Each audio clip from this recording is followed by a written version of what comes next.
ఆవకాయ ఆంజనేయ కథ మొదలెట్టినాడు చూడారయ్యా శక్తినంతా చూడగట్టి చెట్టు దులిపినాడు అంజయ్య ఎర్ర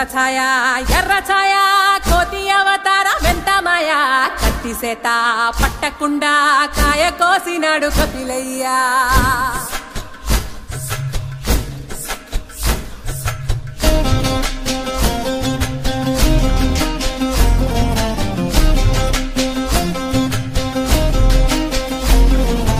అంజనమ్మ ముందు పంజుల్ పుంజుల్ సీడి మామిడి ముక్కలు కుప్పల్ తెప్పల్ అంజనమ్మ ముందు పంజుల్ పుంజుల్ సీడి మామిడి ముక్కలు కుప్పల్ తెప్పల్ టెంకలోని జీడి వంకలెన్నున్నా పులిగోరు పళ్ళతో పరపర